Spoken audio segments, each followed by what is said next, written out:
Chevella parliament segment పై BJP జెండా ఎగురవేయడం ఖాయమని Chevella parliament అభ్యర్థి కొండా విశ్వేశ్వరరెడ్డి వ్యాఖ్యానించారు.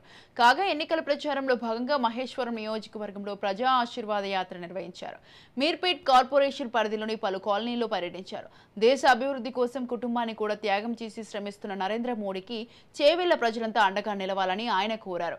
దేశ ఐక్యత, ప్రపంచ శాంతి కోసం నరేంద్ర మోడీ నిరంతరం శ్రమిస్తున్నారన్నారు. నరేంద్ర మోడీ గారి నాయకత్వం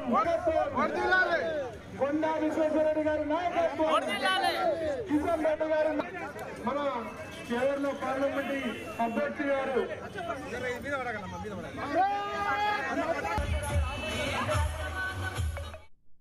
కేవలము బీజేపీ పార్టీ మాత్రమే బీజేపీ పార్టీ పుట్టిందే దేశం కొరకు కానీ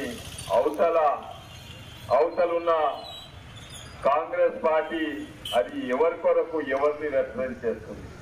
అది ముస్లింల కొరకు పుట్టిందా లేకుండా భారతీయులందరి కొరకు పుట్టిందా?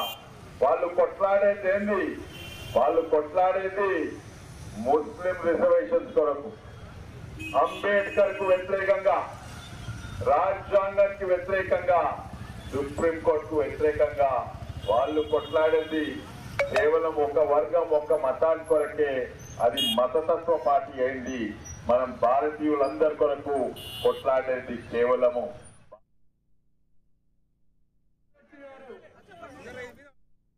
అందరు కూడా నరేంద్ర మోడీ వాళ్ళకి చెప్తందుకు ఏం లేవు. వాళ్ళకు చెప్పే 5 గ్యారెంటీలు, 6 గ్యారెంటీలు, 23 గ్యారెంటీలు అవి ఎవరు నమ్మకలేవు. అందుకే వాళ్ళకి ఒకటి ఏంటంటే మేము వస్తే రాజ్యాంగాన్ని మార్చింది వాళ్ళు. 56 సార్లు మార్చిండ్రు, ఎమర్జెన్సీ తెచ్చిండ్రు, అంబేద్కర్ను గౌరవించలేదు, రాజ్యాంగాన్ని గౌరవించిన పార్టీ అది. ముస్లింస్లకు రిజర్వేషన్స్ తీసుకొచ్చి ఎస్సీ, ఎస్టీ, ఓబీసీ రిజర్వేషన్ తక్కువ చేస్తున్నది వాళ్ళు. కర్ణాటకలో ఓబీసీ రిజర్వేషన్ నుంచి 4% గుంజుకొని ముస్లిం